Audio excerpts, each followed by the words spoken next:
O procedimento básico do gerenciamento de risco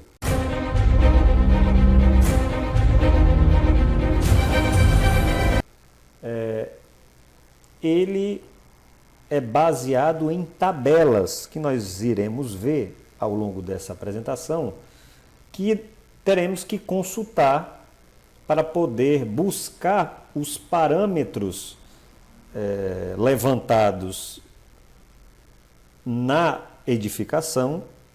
Isso lembrando que é o projetista que faz esse levantamento de quais os parâmetros necessários, tá? Para poder montar o seu checklist e avaliar se é preciso ou não a instalação do SPDA. E essas tabelas teremos que consultar para essa determinação, tá? E o procedimento básico é identificação da estrutura a ser protegida e suas características, né? A identificação da estrutura, se essa estrutura ela é uma estrutura, é uma casa simples, se ela é um prédio residencial ou comercial, se ela está localizada na zona urbana, na zona rural, se ele é um hospital, enfim, identificar a tipologia da estrutura.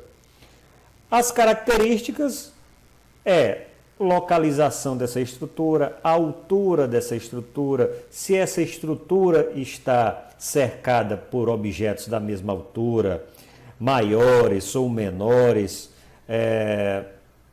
onde ela está localizado, qual o tipo de piso, se essa linha de energia ela vem aérea ou vem subterrânea, se as linhas de sinais existentes nessa edificação, elas foram previstas para possuírem blindagens magnéticas, né?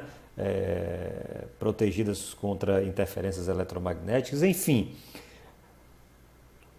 N variáveis que devem ser levantados no momento da visita técnica na edificação.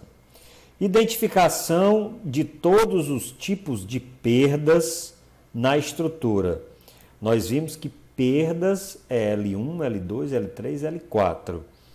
E os correspondentes riscos relevantes, os riscos R, que variam de R1 a R4. Lembrando que R4 é aquele risco, digamos assim, que tem um asterisco, tá? Porque nem sempre ele irá fazer parte da avaliação. Por que, Vitor, que nem sempre ele irá fazer parte? Porque, como a gente falou em outros módulos, o risco R4 ele é referente ao valor econômico, tá? Normalmente, obter valores econômicos de determinados bens ou da própria edificação, enfim, requer um pouco de complexidade, de dificuldade. E às vezes nem sempre isso é possível, né?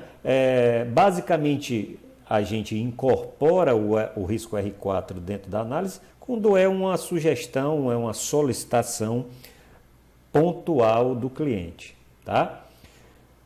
Item C, avaliação do risco R para cada tipo de perda, R1 a R4. Nós vamos ver em uma tabelinha a seguir quais são esses riscos aqui, R1A ou R4, que é o risco tolerável, tá? E a partir daí, identificando o risco, nós iremos comparar esse risco ao risco tolerável, tá?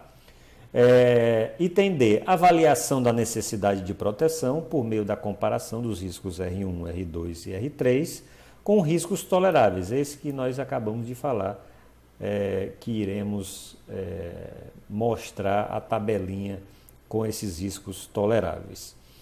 Item E, avaliação da eficiência do custo da proteção pela comparação do custo total das perdas, com ou sem as medidas de proteção. Nesse caso, a avaliação dos componentes de risco, R4, deve ser feita no sentido de avaliar tais custos. Ou seja, é o que acabamos de falar em relação ao risco R4. Tá?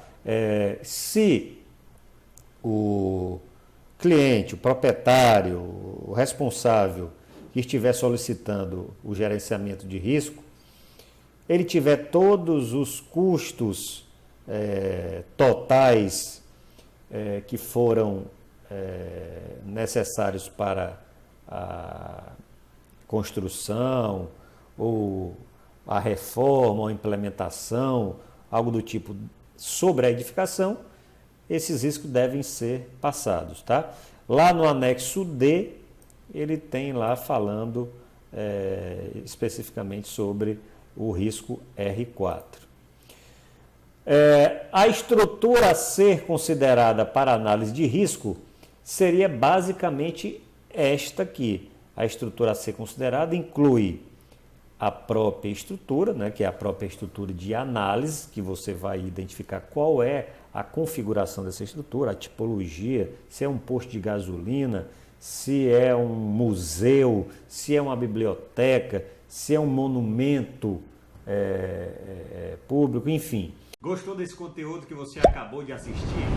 Então deixe o seu gostei aqui no YouTube e no Instagram e o seu comentário sobre o que achou e aproveita e compartilha esse conteúdo com seus amigos. E se você quiser ver esse vídeo completo e muitos outros, acessa a VH Engenharia Cursos clicando no link aqui abaixo na descrição. Um grande abraço!